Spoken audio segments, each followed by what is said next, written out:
नमस्कार, स्वागत है आपका हमारे यूट्यूब चैनल सम्राट एजुकेशन में। दोस्तों, आज के इस वीडियो में आप लोगों को बीएससी एग्रीकल्चर 6 सेमेस्टर के एक विषय क्रॉप इम्प्रूवमेंट सेकेंड रबी क्रॉप एजी 602 का दो मोस्ट इम्पॉर्टेंट टॉपिक बताने वाला हूं। एक आप लोगों को वीट के बारे में और एक पिगी के बारे में। ठीक है, तो चलिए सबसे पहले देखेंगे वीट के बारे में।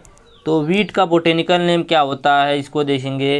इस कौन सी फैमिली से आता है, कितना क्रोमोसोम पाया जाता है, इसका ऑरिजिन कहाँ पर है। ठीक है, इसके प्रजनन का उद्देश्य क्या है, ब्रीडिंग ऑब्जेक्टिव क्या है, ब्रीडिंग मेथड क्या है, सब कुछ देखेंगे। जैसा आप लोगों ने फर्स्ट सेमेस्टर में पढ़ा था, देखिए मैं आप लोगों को एक बात बता देता हूँ। जो फर्स्ट सेमेस्टर में आप लोगों ने जैसे पढ़ा था सेम वही चीज़ इसमें भी पढ़ना है। इसमें सिर्फ क्रॉप अलग है, और आप लोगों का जो एग्जाम में क्वेश्चन आने वाला है प्लांट ब्रीडिंग से, जो आपने पिछले सेमेस्टर में पढ़ा था वही सब क्वेश्चन इस सेमेस्टर में भी आएगा। सिर्फ एक दो क्वेश्चन नया आएगा, जैसे कि गुणात्मक लक्षण और मात्रात्मक लक्षण क्या है। ठीक है, आइडियो टाइप ब्रीडिंग क्या होता है, इन सब ये सब जो है नया क्वेश्चन आ सकता है, और सब वही पुराना वाला ही रहेगा। तो आप लोग पिछला वाला जो क्रॉप इम्प्रूवमेंट का वीडियो उसको देख लीजिएगा, ताकि आप लोगों की एग्जाम की तैयारी हो जाए। चलिए देखते हैं। तो एग्ज़ाम भी चल रहा है आप लोगों का सुहेलदेव यूनिवर्सिटी का, तो इसके लिए खास करके वीडियो भी बनाया जा रहा है। पहला है गेहूं का फसल उन्नयन या वीट क्रॉप इम्प्रूवमेंट। वीट जो क्रॉप होता है उसका इम्प्रूवमेंट करना है, तो इसका सामान्य नाम गेहूं होता है। वानस्पतिक नाम ट्रिटिकम एस्टिवम। क्या होता है वानस्पतिक नाम गेहूं का? Triticum aestivum. याद रखिएगा, गेहूं का बोटेनिकल नेम क्या होता है? Triticum aestivum. कौन सी फैमिली है इसकी? तो ग्रैमिनी या पोएसी, ग्रैमिनी या पोएसी फैमिली से वीट जो है वह आता है। अब देखेंगे इसका क्रोमोसोम। तो फेल्डमैन व सीरस 1981 के अनुसार गेहूं में 13 द्विगुणित, 12 चतुष्गुणित और 5 खटगुणित जातियां हैं। कुछ मुख्य जातियों की सारणी नीचे दी गई है, तो इन सभी को आप लोगों को नहीं समझना, सिर्फ इतना समझना कि गेहूं में कितना गुणसूत्र है। तो कई वैरायटी में अलग अलग गुणसूत्र होते हैं। ठीक है, जैसे ट्रिटिकम मोनोकोकम में है 2n बराबर 14। ठीक है, 2n बराबर 2x बराबर 14। और ट्रिटिकम डिकोकम में है 2n 4x बराबर 48। ट्रिटिकम ड्यूरम में है 2n 4x बराबर 28। ट्रिटिकम स्पेल्टा में है 2n 6x बराबर 42। और ट्रिटिकम एस्टिवम में भी है 2n 6x बराबर 42। ठीक है, तो यह इसका हो गया क्रोमोसोम नंबर। आगे देखेंगे, भारत में 3 जातियों की खेती की जाती है। हमारा जो भारत देश है यहाँ पर 3 जातियों के गेहूं की खेती की जाती है। देखिए, गेहूं का क्लासिफिकेशन पूछेगा तो भी अभी जो मैंने आप लोगों को ऊपर बताया है वही लिखना है क्लासिफिकेशन में। और गेहूं में 3 जातियाँ खेती की जाती है हमारे भारत में। पहली ट्रिटिकम एस्टिवम की सबसे ज़्यादा की जाती है 95%। ट्रिटिकम ड्यूरम की 4% की जाती है, और ट्रिटिकम डिकोकम की 1% की जाती है। ठीक है, 95% ट्रिटिकम एस्टिवम की जाती है। इसका ओरिजिन देखेंगे, सेंटर ऑफ ओरिजिन। तो इसका प्राथमिक उत्पत्ति केंद्र नियर ईस्ट या एशिया माइनर। ठीक है, और द्वितीयक उत्पत्ति केंद्र है यूथोपिया। कहाँ पर? यूथोपिया। अब देखते हैं इसके बारे में। गेहूं का आनुवांशिक जैव विकास, जेनेटिक इवोल्यूशन ऑफ व्हीट, जो कि एग्जाम में पूछता है बार बार। गेहूं का जेनेटिक इवोल्यूशन या गेहूं का आनुवांशिक जैव विकास लिखिए। तो चलिए देखते हैं। आज विश्व में खटगुणित गेहूं ट्रिटिकम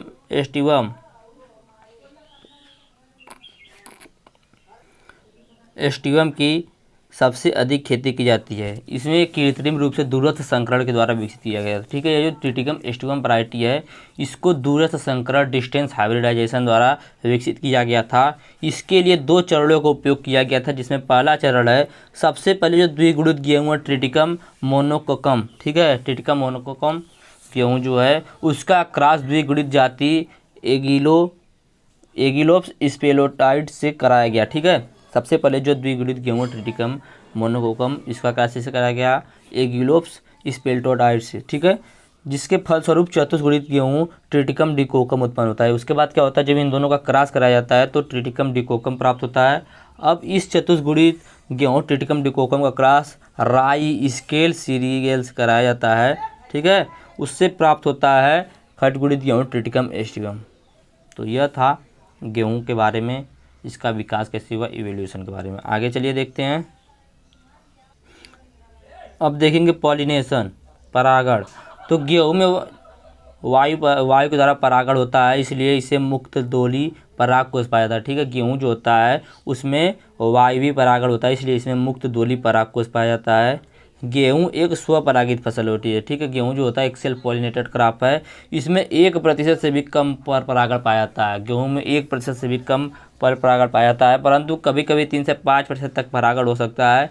आगे देखेंगे फ्रूट टाइप, तो कैरियोप्सिस इसका फ्रूट है जो कि खाया जाता है और जिसमें बीज, चोल व फल भित्ति आपस में संलयित होते हैं। आगे देखेंगे इसका ब्रीडिंग ऑब्जेक्टिव, सबसे इंपॉर्टेंट है ब्रीडिंग ऑब्जेक्टिव। यहाँ पूछेगा कि गेहूँ के प्रजनन का उद्देश्य लिखिए, तो आप लोग को ये लिखना है। तो गेहूँ में ब्रीडिंग ऑब्जेक्टिव इन बातों पर निर्भर करती है। पहला है अधिक उपज, ठीक है, अधिक उपज, जैसा कि आप लोगों को उसमें बताया था ऐसा ही इसमें करना है, अधिक उपज। तो अधिक उपज जो निम्न बातों पर निर्भर करती है। इकाई क्षेत्र में बालियों की संख्या, मतलब कोई क्षेत्र है उसमें बालियां अधिक से अधिक लगे, ठीक है। प्रति बाली में जो दाने की संख्या, जैसे 20 लग रहा है तो 25 दाना लगे, इसके लिए प्रजनन किया जाएगा। दानों का औसत भार, कोई दाना 10 ग्राम का हो रहा, मतलब 2 ग्राम का हो रहा है तो अब 4 ग्राम 5 ग्राम का दाना हो, इसके लिए इसका प्रजनन किया था। तो ये इसके प्रजनन का उद्देश्य है। और 1960 के दशक में गेहूँ की 2 किस्में हरित क्रांति लाने के लिए उत्तरदायी मानी जाती है, सोनारा 64 और लरमा रोजो, ठीक है। याद रखिएगा जो मैं वैरायटी बता दे रहा हूँ ऐसे बीच बीच में, ऐसा नहीं कि ऐसे ही बताता रहा हूँ। आगे देखेंगे वाटर लोडिंग रेजिस्टेंस, ठीक है, क्योंकि गेहूँ के समय में बहुत ऐसे क्षेत्र होते हैं जहाँ पर पानी भर जाता है, तो इसके लिए गेहूँ में बौनी किस्मों का निर्माण किया जाता है। नोरिन 10 जीन गेहूँ के जीनों में समावेशित करके गेहूँ की 3 बौनी किस्मों को विकसित किया गया है, सोनारा 63, सोनारा 64, कल्याण 16, ठीक है। यह जो तीनों वैरायटी है गेहूँ की ड्वार्फ वैरायटी है, जिसको नोरिन 10 जीन का प्रयोग करके बनाया गया है। आगे देखेंगे डिजीज रेजिस्टेंस, कीटों के प्रति प्रतिरोधक क्षमता के लिए, रोगों को प्रति प्रतिरोधक क्षमता के लिए। तो गेहूं में कई प्रकार के रोग लगते हैं, जैसे रस्ट डिजीज लगता है, स्मट डिजीज लगता है, कई प्रकार के और भी डिजीज लगते हैं। तो इन जो डिजीज लगते हैं ऐसी वैरायटी विकसित करेंगे कि उनमें यह रोग न लग पाए, इसके लिए इनका प्रजनन किया जाता है। आगे कीट प्रतिरोधी, तो इसमें कई प्रकार के कीट भी लगते हैं, जैसे सूट फ्लाई, हेसन फ्लाई, एफिड और टर्माइट, विभिन्न प्रकार के कीट लगते हैं जिनके प्रतिरोधी क्षमता के लिए, जिनके प्रति प्रतिरोधी क्षमता उत्पन्न करने के लिए इनका प्रजनन किया जाता है। आगे देखते हैं क्वालिटी,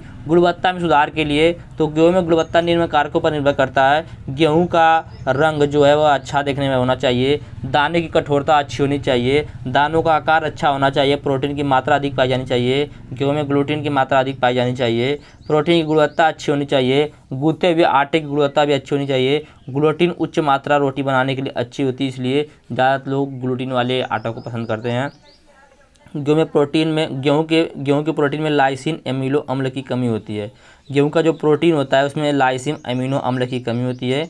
गेहूँ 3 मुख्य प्रकार का होता है, ठीक है। गेहूँ का जो प्रकार वो मुख्य 3 प्रकार से है, हार्ड व्हीट, सॉफ्ट व्हीट और ड्यूरम व्हीट। तो जो हार्ड व्हीट होता है इसको सामान्य गेहूँ जैसे ब्रेड व्हीट भी कहते हैं, इसे में ग्लूटीन की उच्च मात्रा होती है। इसे रोटी या ब्रेड बनाने के लिए यूज किया जाता है। जो हार्ड व्हीट होता है इसका प्रयोग रोटी या ब्रेड बनाने के लिए किया जाता है, इसमें उच्च ग्लूटीन की मात्रा पाई जाती है। अगला है सॉफ्ट व्हीट, तो इसका उपयोग केक व पेस्ट्रीज बनाने के लिए किया जाता है, ठीक है। इसका अगला है ड्यूरम व्हीट, तो इसका उपयोग मार्कोनी व बिस्कुट को बनाने के लिए किया जाता है, ठीक है। जो ड्यूरम व्हीट होता है इसका उपयोग मार्कोनी और बिस्कुट बनाने के लिए किया जाता है। आगे देखेंगे ब्रीडिंग मेथड, प्रजनन की विधियाँ। तो directorate of wheat research DWR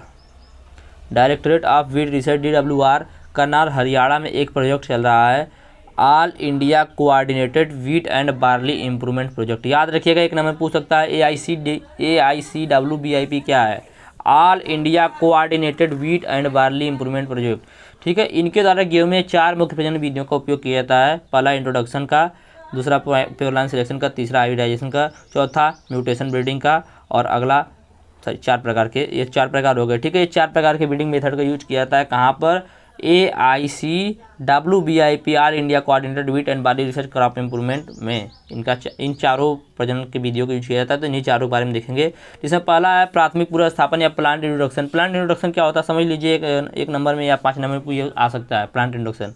plant introduction वो होता है जब किसी पादप किस्म को उसके पुराने भौगोलिक क्षेत्र से लाकर नए भौगोलिक क्षेत्र में पहली बार उगाते हैं, तो उसको बोलते हैं प्लांट इंट्रोडक्शन। प्लांट इंट्रोडक्शन 2 प्रकार का होता है, primary plant introduction, secondary plant introduction. Primary plant introduction वह होता है जब किसी पादप किस्म को दूसरे भौगोलिक क्षेत्र से लाकर किसी नए भौगोलिक क्षेत्र में पहली बार उगाते हैं और वहाँ की जलवायु उसके अनुकूल होती है, तो उसे उगाकर किसानों को वितरित कर देते हैं, वो होता है प्राइमरी प्लांट इंट्रोडक्शन। और जब वैरायटी को लाते हैं नए भौगोलिक क्षेत्र में, वहाँ की जो जलवायु होती है उस वैरायटी के अनुकूल नहीं होती है, तो उसका उस स्थानीय किस्म से क्रॉस कराते हैं और उसके बाद उसे किसानों को वितरित करते हैं, उसको बोलते हैं सेकेंडरी प्लांट इंट्रोडक्शन। ठीक है, तो ये प्लांट इंट्रोडक्शन हो गया। आप चलिए देखते हैं। तो प्राथमिक पूर्व स्थापन से गेहूँ की 2 किस्में को भारत में लाया गया था। ठीक है, सोनारा 64 और लरमा रोजो, इन सभी को प्राथमिक पूर्व स्थापन के द्वारा ही भारत में लाया गया था। आगे द्वितीय पूर्व स्थापन से गेहूँ की 2 किस्में भारत में विकसित की गई थी। प्राथमिक पूर्व स्थापन से भी 2 की गई थी, सोनारा 64 और लरमा रोजो, और द्वितीय पूर्व स्थापन से भी 2 किस्में विकसित की गई थी, जिनको देखते हैं कल्याण सोना और सोनालिका। कल्याण सोना और सोनालिका। अगला है प्योर लाइन सिलेक्शन। तो इस विधि से कई किस्में को विकसित किया गया था। प्योर लाइन सिलेक्शन क्या होता है? सबसे पहले सिलेक्शन किया था। ठीक है, सिलेक्शन करने के बाद जो वैरायटी प्राप्त होती है उसको अलग अलग एकल पादप संकरण में उगाते हैं, उससे प्राप्त जो वैरायटी होती है उसको बोलते हैं प्योर लाइन सिलेक्शन। तो यह जो होता है, इसके द्वारा गेहूँ में कई किस्मों को विकसित किया गया है, जिसमें NP 4, 6, 12, PB 8, 9, 11 और K 46, 53, 54, ये सब प्योर लाइन सिलेक्शन द्वारा प्राप्त वैरायटी है। आगे हाइब्रिडाइजेशन, ये संकरण। तो वंशावली विधि के द्वारा गेहूँ में 3 किस्में विकसित की गई, K 65, WL 711, मालवी 12। ठीक है, आगे प्रतीप संकरण के द्वारा गेहूँ में 2 किस्में विकसित की गई, IWP 72, MLKS 11। तो ये सब वैरायटी हाइब्रिडाइजेशन के द्वारा प्राप्त की गई हैं। आगे उत्परिवर्तन प्रजनन के द्वारा, म्यूटेशन ब्रीडिंग के द्वारा। तो सोनारा 64 एक लाल दाने वाली किस्म है। सोनारा 64 जो होता है एक लाल दाने वाली किस्म है, जिसमें गामा कीड़ों के द्वारा उत्परिवर्तित कराकर सोनारा किस्में विकसित की गई। ठीक है, सोनारा 64 क्या है? एक लाल दाने वाली किस्म है, लाल दाने वाली वैरायटी है, जिसमें गामा जो रेज है उससे उत्परिवर्तन कराकर सरबाती सोनारा किस्म को विकसित किया गया। इसमें अंबर ग्रेन होते हैं। ठीक है, इसमें अंबर ग्रेन होते हैं। आगे लरमा रोजो भी एक लाल दाने वाली किस्म है, जिसमें गामा कीड़ों के द्वारा उत्परिवर्तन कराकर पूसा लरमा किस्म को विकसित की गई। इसमें अंबेर ग्रेन होते हैं। ठीक है, उसमें कौन से ग्रेन होते थे? उसमें भी अंबर ग्रेन होते थे, इसमें भी अंबर ग्रेन होते हैं। आगे देखते हैं दूसरा, मटर क्रॉप का इम्प्रूवमेंट। ठीक है, मटर का इम्प्रूवमेंट देखेंगे तो मटर का बोटेनिकल नेम होता है, मटर का सामान नाम मटर ही होता है, और इसका बोटेनिकल नेम होता है पीसियम सटाइवम। ठीक है, पीसियम सटिवम।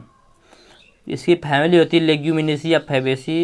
इसका उपजाति होता है पेपिलियोनेसी। ठीक है, उपजाति होती है पेपिलियोनेसी। गुणसूत्र 2n बराबर 2x बराबर 14 पाया जाता है। ठीक है, 14 क्रोमोसोम पाया जाता है। इसकी जातियाँ अनेक प्रकार की होती हैं, जिसमें एक कृष्ण जाति, जंगली जाति होती है। ठीक है, जो कृष्ण जाति होती है वो 1 वर्षीय होती है, और जो जंगली जाति होती है वो बहुवर्षीय होती है। ठीक है, कृष्ण जाति है पीसियम सटिवम, जंगली जाति है पीसियम अचेरी और पीसियम फॉर्मोसम। ठीक है, प्रायोगिक उपयोग के आधार पर कृषि मटर को 2 भागों में बांट दिया गया है, एक गार्डन पी, एक फील्ड पी। गार्डन पी वह पी होते हैं, वह मटर होते हैं जिसके पुष्प सफ़ेद होते हैं, बीज गोल या सिकुड़े हुए होते हैं, और इसके जो पॉड होते हैं वह खाने योग्य होते हैं। और जो फील्ड पी होता है वह इसके पुष्प बैगनी होते हैं, इसके बीज गोल होते हैं और इसके बीज शुष्क होते हैं। ठीक है, आगे देखेंगे सेंटर ऑफ ऑरिजिन। तो इसका सेंटर ऑफ ऑरिजिन का प्राथमिक जो उत्पत्ति केंद्र वह मेडिटेरियन सेंटर है, और जो द्वितीय केंद्र वह यूथोपिया है, near east, Ethiopia near east. इसका पॉलिनेशन देखेंगे तो मूंगफली जो होता है एक स्वपरागित फसल है। क्या है? सेल्फ पॉलिनेटेड क्रॉप है। मटर के पुष्पों में निम्नलिखित परागण पाया जाता है, मतलब नाम मात्र पर परागण पाया जाता है, अर्थात पुंकेसर और स्त्री केसर दोनों बंद होते हैं, इसलिए 100% पर परागण पाया जाता है। मूंगफली के पौधे में 100% पर परागण पाया जाता है। फल की बात करें तो इसका पार्ट या लेग्यूम जो होता है वह खाने योग्य होता है। आगे देखेंगे इसका प्रजनन का उद्देश्य। तो मटर में सबसे पहले देखेंगे प्रजनन का उद्देश्य अधिक उपज। तो अधिक उपज के लिए तो मटर में उपज निम्न कारकों पर निर्भर करता है। जो एक पौधा में फल की संख्या लग रहा है वह अधिक लगना चाहिए। ठीक है, जो फल लग रहा है उसमें बीजों की संख्या अधिक होनी चाहिए, बीजों का भार अधिक होना चाहिए। उद्यान मटर जो गार्डन भी होता है उसके बारे में बोला जा रहा है। तो उच्च हरी पार्ट उपज होनी चाहिए, लंबी आकर्षित हरी पार्ट होनी चाहिए, मीठा स्वीटनेस होना चाहिए। ठीक है, उच्च सेलिंग प्रोसेस होना चाहिए, और विशिष्ट परिपक्वता शीघ्र मध्यम देरी से होनी चाहिए। और जो खेत का मटर होता है उसमें उच्च बीज उपज होना चाहिए, बड़े आकर्षित और बीज होने चाहिए, शीघ्र परिपक्वता होनी चाहिए।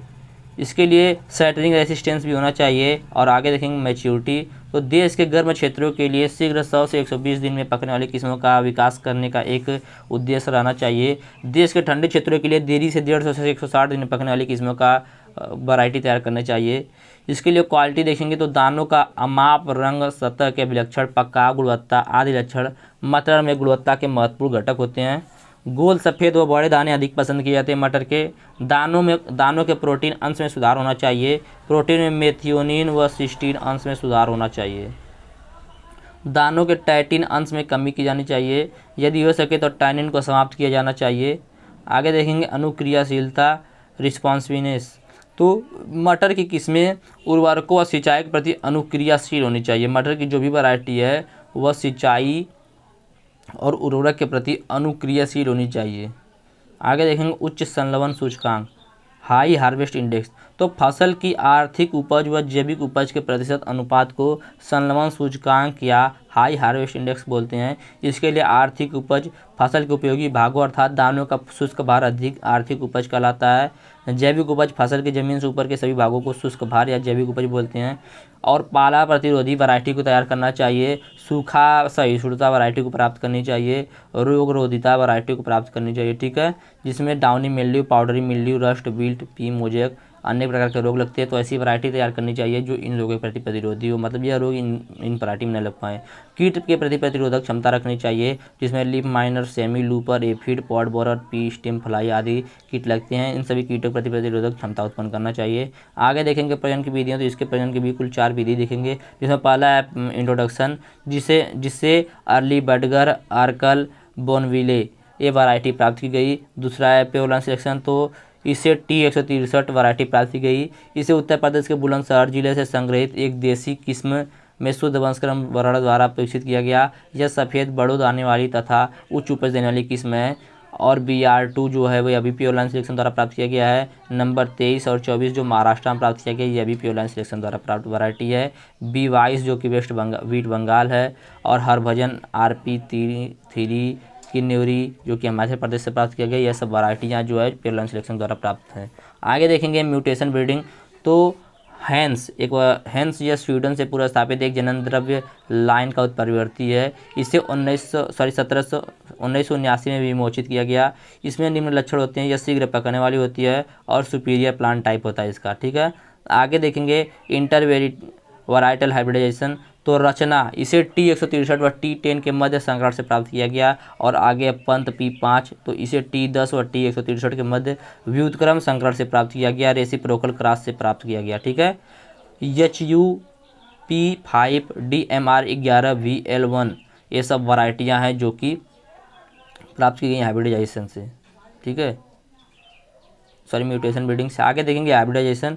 तो डिस्टेंस हाइब्रिडाइजेशन, तो क्रिस जाति पीसियम सटिवम का क्रॉस जंगली जाति पीसियम अर्वेनेस, पीसियम इलेटुस, पीसियम ह्यूमिले आदि से कराया गया, परंतु इन संकरणों से किसी भी किस्म का विकास नहीं किया जा सका। ठीक है, तो यह था आप लोगों का वीट एंड मटर के इम्प्रूवमेंट के बारे में, जो कि मैंने पी का थोड़ा जल्दी बता दिया और ख़त्म कर दिया। तो उम्मीद करते फिर भी आप लोगों को समझ में आया होगा और वीडियो अच्छा लगा होगा। यदि आप लोगों को इसका और भी वीडियो चाहिए तो कमेंट में नेक्स्ट वीडियो लिखिएगा। और इसका PDF चाहिए तो डिस्क्रिप्शन में व्हाट्सएप ग्रुप का लिंक, व्हाट्सएप नंबर दिया गया है, मैसेज करके आप लोग इसका PDF ले सकते हैं। धन्यवाद, जय हिंद।